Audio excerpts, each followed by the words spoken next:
Halo semua, apa kabar? Berjumpa lagi di channel ini.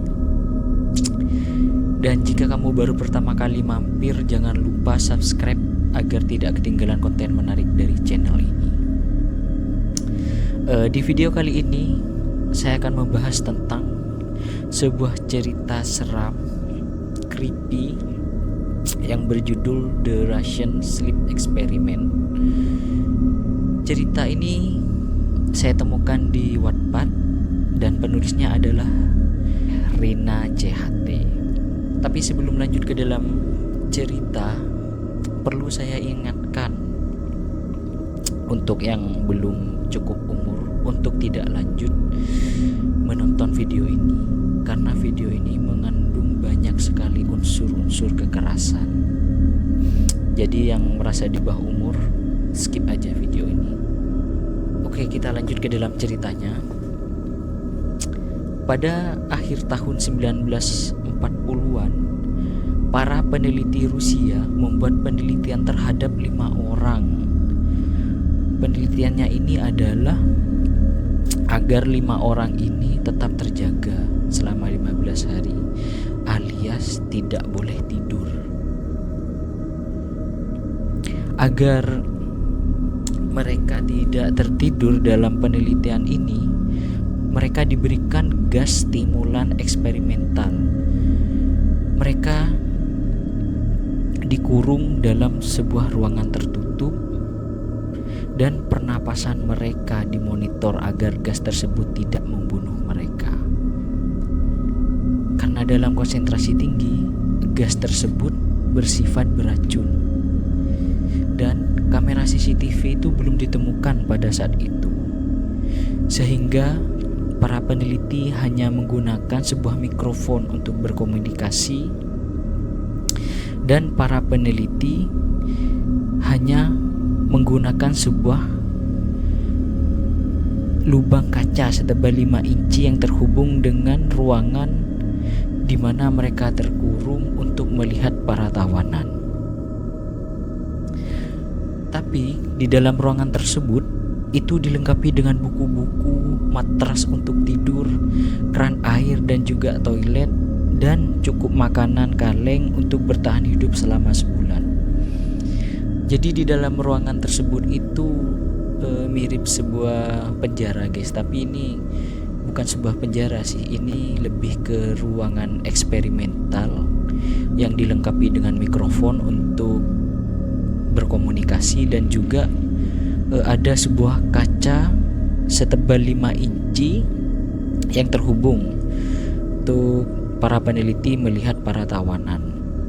Pada 5 hari pertama, semuanya berjalan dengan lancar. Para subjek penelitian ini hampir tak pernah mengeluh karena mereka sudah dijanjikan untuk dibebaskan apabila mereka mengikuti tes itu dan tidak tidur selama 30 hari. Tadi katanya 15 hari, kok ini udah naik ke 30 hari? Mereka tak tahu janji itu palsu. Dan mereka juga tak tahu semua percakapan dan aktivitas itu dimonitor oleh para peneliti.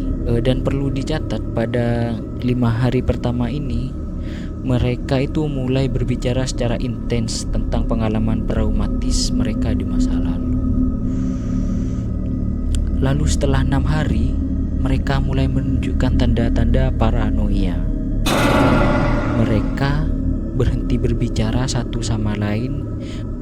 Jantungnya berdenyut selama 2 menit sebelum ia mengalami pendarahan parah hingga tak ada lagi tersisa udara di paru-parunya kecuali darah. Bahkan setelah jantungnya hampir berhenti, ia masih berteriak dan meronta, berusaha menyerang siapapun yang ada di dekatnya. Ia terus mengerangkan satu kata, lagi, terus menerus, semakin lemah dan melemah hingga akhirnya ia berhenti. Begitu pula dengan detak jantungnya. Objek keempat ini sudah meninggal juga, guys. Lalu ketiga objek yang masih hidup itu diikat dengan kuat dan dipindahkan ke sebuah fasilitas kesehatan. Dua pasien dengan pita suara masih utuh terus-menerus meminta dan memohon agar dibiarkan tetap terjaga. Subjek tes dengan cedera paling parah dari ketiganya dibawa ke sebuah ruang operasi yang terdapat di fasilitas itu.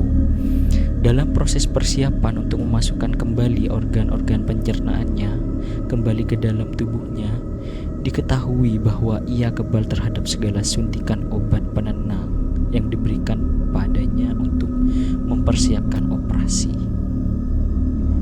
Ia melawan dengan penuh amarah, mencoba melepaskan ikatannya. Bahkan ketika gas anestesik digunakan untuk melumpuhkannya, ia mampu merobek tali pengikat selebar 4 inci yang mengekang lengannya. Bahkan melawan tenaga seorang tentara yang berbobot 100 kg yang mengekang lengannya yang lain.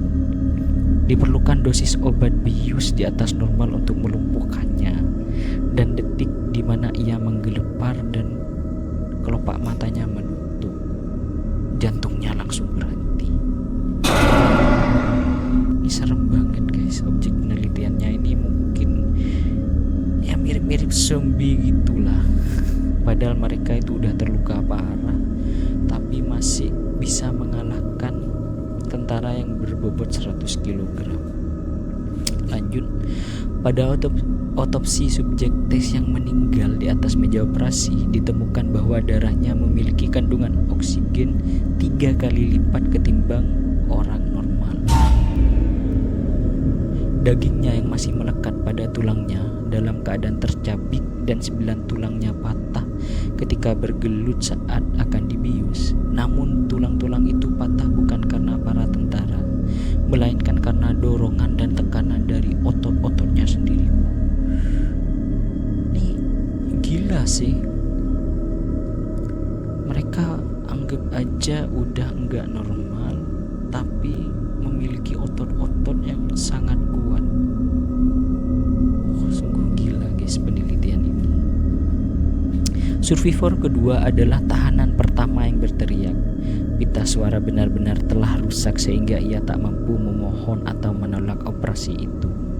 Ia hanya bereaksi dengan menggeleng-gelengkan kepalanya dengan kuat sebagai tanda penolakan saat gas anestesi dibawa ke dekatnya. Ia juga tidak bereaksi selama 6 jam operasi. Para dokter berusaha menempatkan kembali organ-organ dalamnya dan menutupnya kembali dengan kulitnya yang tersisa. Ahli bedah yang menangani operasinya mengatakan bahwa secara medis pasien itu masih dapat bertahan hidup setelah penjahitan kembali. Salah satu suster yang ketakutan mengatakan bahwa ia melihat bibir pasien melengkung membentuk senyuman beberapa kali ketika mata mereka berdua saling tatap-tatapan. Serem juga ini, Cok. Ketika operasi berakhir, subjek menatap ke arah dokter bedah dan mulai merintih dengan pelan, mencoba untuk berbicara, mengasumsikan bahwa sesuatu yang ingin dikatakannya sangatlah penting. Ya begitulah akhir dari cerita ini. Menurut saya ini sangat menyeramkan ya, karena penelitian ini banyak mengandung kekerasan dan juga hasil penelitian yang di luar nalar, di mana para objek penelitian ini sudah tercabik-cabik, bahkan tulangnya itu sampai kelihatan karena dagingnya ia cabik-cabik sendiri. Organ dalamnya pun juga bisa dikatakan terluka, tapi si subjek ini memiliki kekuatan yang di atas orang normal. Ini mereka udah dalam keadaan terluka loh, tapi memiliki tenaga yang begitu besar hingga disebutkan tadi masih bisa mengalahkan tentara yang berbobot 100 kg. Dan untungnya ini para peneliti ini membunuh semua objek tersebut. Kalau tidak, kalau penelitian ini berhasil dikembangkan Dan mungkin negara Rusia mempunyai tentara yang ya bisa dikatakan tidak mudah matilah dalam peperangan. Untungnya si peneliti ini membunuh mereka semua. Jadi di masa depan tidak ada ketakutan yang perlu ditakuti kecuali nuklir dari Rusia. Gimana pendapat kalian guys? Coba tulis komentar kalian di bawah.